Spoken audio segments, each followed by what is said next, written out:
माता बगलामुखी की कथा। नमस्कार भाइयों बहनों, जय मां गायत्री। आप सभी का मेरे YouTube चैनल शुभकर माही अष्टो में स्वागत है। गुप्त नवरात्रि के 8वें दिन सुने माता बगलामुखी की कथा। इनकी कथा सुनने मात्र से माना जाता है कि समस्त इच्छाएं पूरी होती हैं तथा व्यक्ति को शत्रुओं पर विजय प्राप्त होती है। आप सभी से विनम्र निवेदन है, अगर आप मेरे चैनल पर पहली बार आए हैं तो प्लीज़ वीडियो को लाइक, चैनल को सब्सक्राइब और वीडियो को ज़्यादा से ज़्यादा शेयर अवश्य करें ताकि आपके साथ साथ आपके अपने भी इस कथा का लाभ ले सकें। गुप्त नवरात्रि के 8वें दिन यानी कि आज माँ बगलामुखी की पूजा की जाती है। माता बगलामुखी को पीताम्बरा और ब्रह्मास्त्र भी कहा जाता है। माता बगलामुखी के मुख से पीली आभा निकलती रहती है। यह माता साधक की सभी आध्यात्मिक और भौतिक इच्छाएं पल भर में पूरी कर देती हैं। माता बगलामुखी 10 महाविद्याओं में 8वें स्थान पर पूजी जाती हैं। पौराणिक कथाओं के अनुसार माता बगलामुखी का प्रकट स्थल गुजरात का सौराष्ट्र माना जाता है। शास्त्रों के अनुसार बताया गया है कि सौराष्ट्र में आए तूफान को शांत करने के लिए भगवान विष्णु ने माता बगलामुखी की तपस्या की थी। भगवान विष्णु के द्वारा ही की गई तपस्या के फलस्वरूप माँ बगलामुखी प्रकट हुई थी। महाविद्या की पूजा रात्रि काल में करना अत्यंत लाभकारी होती है। माँ बगलामुखी को पीला रंग बहुत ही प्रिय है, इसलिए इनकी पूजा में पीले रंग का उपयोग करना चाहिए। साथ ही पूजा करने वाले साधक को भी पीले वस्त्र ही धारण करने चाहिए। ऐसी मान्यता है कि माता बगलामुखी अपने भक्तों के मन से भय को दूर करके शत्रुओं पर विजय दिलाती हैं। साथ ही मुकदमे में जीत हासिल करने के लिए माता बगलामुखी की उपासना अचूक मानी जाती है। और यही नहीं, माँ बगलामुखी बुरी शक्तियों का नाश करने वाली देवी हैं। माता बगलामुखी की पूजा करने से भक्त भयंकर रोगों पर भी विजय प्राप्त कर लेते हैं। माँ बगलामुखी की कृपा से भक्त की सभी प्रकार की समस्याएं, सभी प्रकार की बाधाएं नष्ट हो जाती हैं और जीवन आनंद और सुखमय हो जाता है। दरिद्रता नाश के लिए भी माँ बगलामुखी की उपासना की जाती है। माता बगलामुखी की पूजा करने से पहले स्नान करके पीले वस्त्र धारण करने चाहिए। साथ ही पूजा के दौरान पीले रंग के आसन पर ही बैठना चाहिए। माँ बगलामुखी की तस्वीर या मूर्ति को पीले रंग के कपड़े के साथ ही विराजमान करना चाहिए। उसके बाद मूर्ति पर पीले रंग के पुष्प, पीले रंग के फल और पीले मिष्ठानों का भोग लगाना चाहिए और माता को हल्दी का ही तिलक लगाना चाहिए। और यदि संभव हो सके तो माता को साबुत हल्दी की माला भी अर्पित करनी चाहिए। माता बगलामुखी की पूजा करने वाले साधक सात्विक भोजन के साथ व्यवहार भी सात्विक रखना चाहिए। माना जाता है कि अगर कोई भक्त सच्चे मन और श्रद्धा के साथ माता बगलामुखी की विधि से पूजन करता है तो माँ बगलामुखी जल्द ही अपने भक्तों की मनोकामना पूरी कर देती हैं। माना जाता है कि त्रेता युग में माँ बगलामुखी को रावण की इष्ट देवी के रूप में पूजा जाता था। रावण ने शत्रुओं का नाश करने के लिए, विजय प्राप्ति के लिए माँ की पूजा की थी। लंका विजय के दौरान जब इस बात का पता भगवान श्री राम को लगा तो उन्होंने माँ बगलामुखी की आराधना की थी। बगलामुखी का यह मंदिर महाभारत काल का माना जाता है। इस मंदिर की स्थापना द्वापर युग में पांडवों ने अज्ञातवास के दौरान की थी।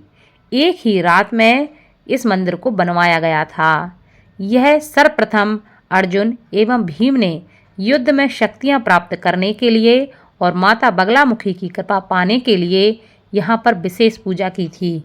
इस पूरी सृष्टि के रचयिता भगवान ब्रह्मा का ग्रंथ जब एक राक्षस ने चुरा लिया और पाताल लोक में वह छिप गया, तब उसके वध के लिए माँ बगलामुखी की उत्पत्ति हुई। माँ ने बगला का रूप धारण करके उस राक्षस का वध किया और ब्रह्मा को उनके ग्रंथ लौटाए। पांडवों ने अज्ञातवास के दौरान माँ का मंदिर बनवाया और उनकी पूजा अर्चना की। पहले रावण और उसके बाद लंका पर जीत के लिए भगवान श्री राम ने शत्रुनाशनी माता बगलामुखी की पूजा की और विजय प्राप्त की। माँ बगलामुखी को पीताम्बरा के नाम से जाना जाता है। इस कारण माँ के वस्त्र, प्रसाद, मौली और आसन से लेकर सब कुछ पीला ही होता है। माता बगलामुखी को उत्तर भारत में पीताम्बरा के नाम से जाना जाता है। कांगड़ा के निकट कोटला किले के द्वार पर मां बगलामुखी का मंदिर स्थित है। द्रोणाचार्य, रावण, मेघनाथ इत्यादि सभी महायोद्धाओं द्वारा माता बगलामुखी की आराधना करके अनेक युद्ध लड़े गए। नगरकोट के महाराजा संसार चंद कटोच भी प्रायः इस मंदिर में आकर माता बगलामुखी की आराधना किया करते थे, जिनके आशीर्वाद से उन्होंने कई युद्धों में विजय प्राप्त की है।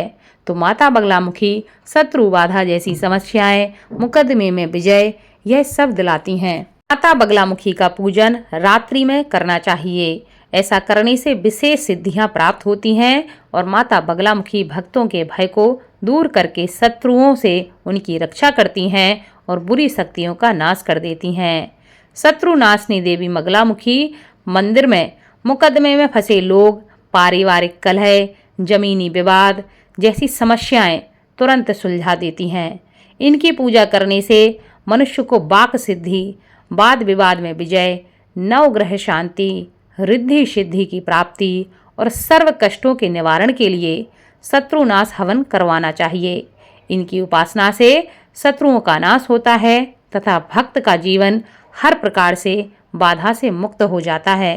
इसी से संबंधित शास्त्रों में एक और कथा मिलती है, जिसमें बताया गया है कि दक्ष प्रजापति ने अपने यज्ञ में सभी देवताओं और मंत्रियों को निमंत्रण दिया था, परंतु नाराजगी के कारण उन्होंने सती को आमंत्रित नहीं किया। सती ने भगवान शिव से पिता के यज्ञ में जाने की आज्ञा मांगी। भगवान शिव ने बिना बुलाए वहां जाना अनुचित बताकर सती को जाने से रोका, पर माता सती ने भगवान शिव की बात ना मानकर उनसे कहा कि मैं अपने पिता के यज्ञ में आपके हिस्सेदारी निश्चित करने हेतु अवश्य जाऊंगी, और अगर आपको पूर्ण रूप से सम्मान ना दिला सकी तो यज्ञ को मैं नष्ट कर दूंगी। ऐसा कहकर माता सती के नेत्र लाल हो गए। क्रोध की अग्नि में जलने की वजह से सती का रंग काला हो गया और उनका भयानक रूप देखकर शिव सती से डरकर भागने लगे। शिव नहीं चाहते थे कि बिना किसी वजह से सती अपना देह का त्याग करें। भागते भागते भगवान शिव को देवी ने पूर्व में काली कोण में तारा, दक्षिण में षोडशी, नृत्य कोण में भुवनेश्वरी, पश्चिमी कोण में बगलामुखी, उत्तरी दिशा में मातंगी और कमला रूप में प्रकट होकर शिव जी का रास्ता रोकने लगीं। सती के यह 10 रूप काली, तारा, षोडशी, छिन्नमस्ता, भुवनेश्वरी, त्रिपुर भैरवी, धूमावती, बगलामुखी, मातंगी और कमला नाम से प्रसिद्ध हुए। अष्टमी महाविद्या बगलामुखी मानी जाती हैं। विष्णु पुराण के अनुसार बताया गया है कि एक बार सतयुग में पूरी सृष्टि का नाश कर देने की क्षमता रखने वाला भयंकर तूफान आया।